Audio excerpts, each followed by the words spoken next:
Dia 19 de junho é o dia do cinema brasileiro. E por isso hoje vamos ter um vídeo super especial sobre o audiovisual nacional. Mas antes, não se esquece de se inscrever no canal, dar like nesse vídeo, comentar aqui embaixo qual é o seu filme nacional preferido e o seu diretor preferido também, me seguir no Instagram, que tá aqui, e compartilhar esse vídeo com todo mundo que você conhece para ajudar a gente a divulgar o canal. Vamos começar o vídeo?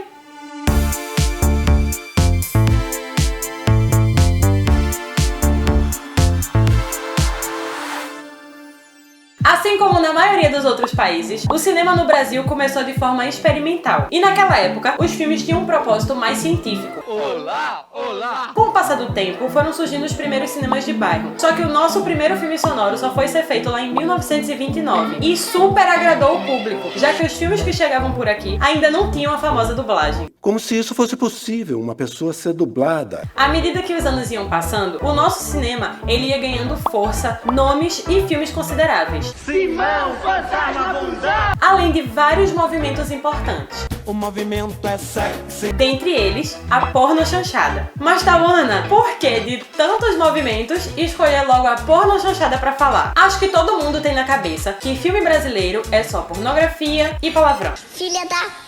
Alguns filmes de fato têm muito disso, mas sabe por que a gente generaliza? Porque isso é uma coisa que tá na memória do nosso cinema. Lá pelos anos 70, a gente começa a falar muito sobre liberdade sexual e sobre quebra de tabu. E é nesse momento que começam a surgir uns filmes eróticos com tons de humor, as pornochanchadas. Mas pra entender a pornochanchada, a gente tem que entender primeiro o que é uma chanchada. Ótimo, é assim que se fala. As chanchadas, elas eram as comédias mais populares, mas sem muito valor artístico. Só que elas contagiavam o público e tiveram o seu auge entre os anos 30 e 50. E aí, da mesma forma, as pornochanchadas, que eram inspiradas nas chanchadas, só que com um tom mais erótico, também conquistaram o público brasileiro por causa do seu jeitinho malicioso.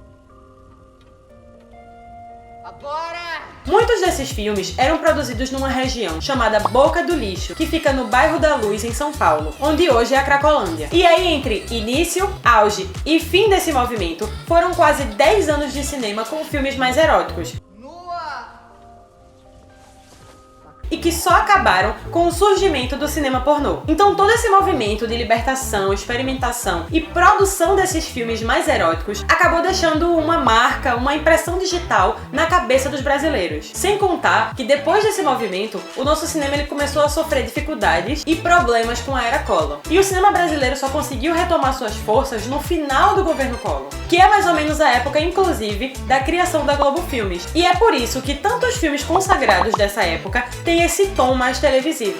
Fala-me, Nossa Senhora, Mãe de Deus de Nazaré! Então agora que você já aprendeu tudo direitinho, pare de dizer que cinema brasileiro é só sexo e palavrão e comece a consumir outras obras maravilhosas e consagradas do nosso cinema. Daí vai ser gostoso! Parabéns para todo mundo que trabalha no audiovisual brasileiro. Esse foi o vídeo de hoje, espero que você tenha gostado. Ela Faz Cinema, toda quarta-feira, às 6 horas da noite.